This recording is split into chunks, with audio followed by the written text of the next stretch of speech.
প্রিয় দেশবাসী, সাংবাদিক বন্ধুগণ, আপনারা দেখেছেন গত 9 সেপ্টেম্বর বাংলাদেশের ইতিহাসে জুলাই আন্দোলন পরবর্তী বাংলাদেশ গণতান্ত্রিক ধারায় প্রবেশ করেছে। ঢাকা বিশ্ববিদ্যালয়ের শিক্ষার্থীরা ইসলামী ছাত্র শিবিরের নেতৃবৃন্দকে, যারা জুলাই আন্দোলনে এবং পরবর্তীতে ছাত্রদের জন্য কাজ করেছে, তাদেরকে বিজয়ী করেছে।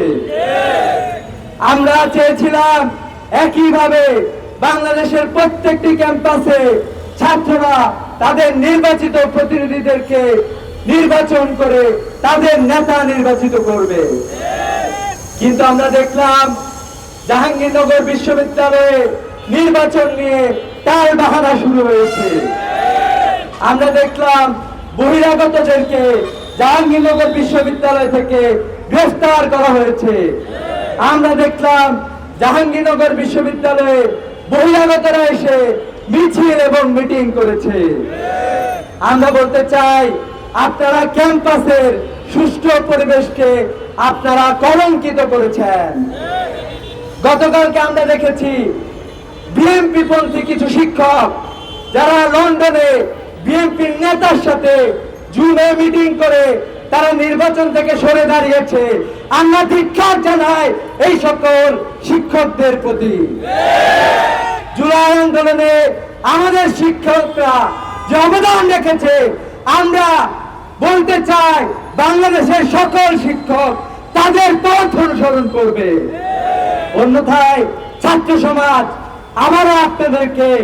আবারও আপনাদেরকে প্রত্যাখ্যান করবে। আমরা দেখলাম জাহাঙ্গীরনগর বিশ্ববিদ্যালয়ের প্রায় 8,000 শিক্ষার্থী তাদের গণতান্ত্রিক অধিকার, তাদের ভোট প্রয়োগ করেছে। কিন্তু আমরা এখনো দেখছি তাদের ভোটের যে ফলাফল পাওয়ার কথা ছিল, এই ফলাফল নিয়ে হীন ষড়যন্ত্র বাংলাদেশ থেকে শুরু করে লন্ডন পর্যন্ত বিভিন্ন শ্রেণীর বিভিন্ন নেতা কর্মীরা করে যাচ্ছেন। আমরা তাদেরকে বলতে চাই, আপনারা জুলাই থেকে শিক্ষা গ্রহণ করুন। জাহাঙ্গীরনগর বিশ্ববিদ্যালয় সেই বিশ্ববিদ্যালয় যে বিশ্ববিদ্যালয় আওয়ামী লীগের ভিড় কাঁপিয়ে দিয়েছিল, যে বিশ্ববিদ্যালয়ের শিক্ষার্থীরা বাংলাদেশের অসংখ্য শিক্ষার্থীকে উদ্বুদ্ধ করে রাজপথে নামিয়েছিল এবং বাংলাদেশ থেকে আওয়ামী লীগ নামক অপশক্তিকে বিতাড়িত করেছিল।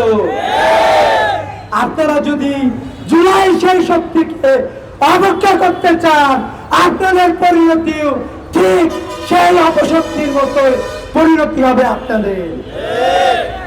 আমরা আপনাদেরকে বলতে চাই, বিশ্ববিদ্যালয়ের শিক্ষার্থীরা যেই গণতান্ত্রিক উপায়ে তাদের মতামত দিয়েছে, সেই গণতান্ত্রিক পদ্ধতিতে আপনারা শিক্ষার্থীদের উপর আস্থা রাখেন। অন্যথায় আপনারা যে রাজনীতি করতেছেন, এই রাজনীতি বাংলাদেশ থেকে এই রাজনীতির ইতি ঘটেছে।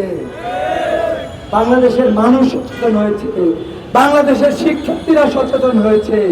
বাংলাদেশের শিক্ষার্থীরা আপনারা দেখেছেন বিগত সময়ে বিভিন্ন ছাত্র সংসদ নির্বাচনে, বিভিন্ন নির্বাচনে অনেক ধরনের অপ্রীতিকর ঘটনা ঘটে। কিন্তু আপনারা দেখবেন ঢাকা বিশ্ববিদ্যালয়ের শিক্ষার্থীরা বাংলাদেশের গণতান্ত্রিক ইতিহাসে একটি নতুন মাইলফলক স্থাপন করেছে। আমরা বিশ্বাস করি বাংলাদেশের সকল শিক্ষার্থীরা এই গণতান্ত্রিক ধারাকে স্যালুট জানিয়েছে এবং প্রত্যেকটা ক্যাম্পাস এ ধরনের গণতান্ত্রিক পরিবেশের জন্য মুখিয়ে আছে। তাই আপনারা যারা চক্রান্ত করছেন, আমরা আপনাদেরকে বন্ধু হিসাবে মনে করি। আমরা জুলাই আন্দোলনে একসাথে কাজ করেছিলাম। আমরা বিশ্বাস করি জুলাই আন্দোলনে আমরা যেভাবে ঐক্যবদ্ধভাবে একটি নতুন বাংলাদেশ বিনির্মাণের জন্য কাজ করেছিলাম, যে বাংলাদেশ বিনির্মাণের সময় আমরা চিন্তা করি নাই কে আন্দোলনের নেতৃত্ব দিবে। আমরা চিন্তা করেছিলাম এই বাংলাদেশকে আমরা মুক্ত করে ছাড়বো। একইভাবে আমরা এখন আবারও বলতে চাই, আমরা একটি সুন্দর বাংলাদেশে প্রবেশ করেছি। জুলাই আন্দোলন শত শহীদের রক্ত, হাজারো শহীদের রক্ত আমাদেরকে নতুন ভাবে উজ্জীবিত করেছে। বাংলাদেশ এক নতুন ধারায় পদার্পণ করেছে। আমরা দেখলাম আমাদের বাইরের দেশ থেকে কিছু মানুষ আমাদেরকে নিয়ে কটূক্তি করে, আমাদেরকে নিয়ে মন্তব্য করে, তাদেরকে হুঁশিয়ার উচ্চারণ করতে চায়। বাংলাদেশ নিয়ে অন্যরা যদি ষড়যন্ত্র করে, বাংলাদেশের ছাত্র সমাজ তাদের ছাত্র নেতৃবৃন্দকে নিয়ে আগামীতে দুর্বার আন্দোলন গড়ে তুলবে। আপনারা যারা বাংলাদেশ বিরোধী আন্দোলন গড়ে তুলতে চান, যে কোনো ধারার, যে কোনো মতের, যে কোনো মতাদর্শের রাজনীতি করতে চান, কিন্তু বাংলাদেশকে যদি আপনি না করেন, আপনারা বাংলাদেশের রাজনীতি থেকে আপনারা নিক্ষিপ্ত হবেন, আপনারা পতিত হবেন।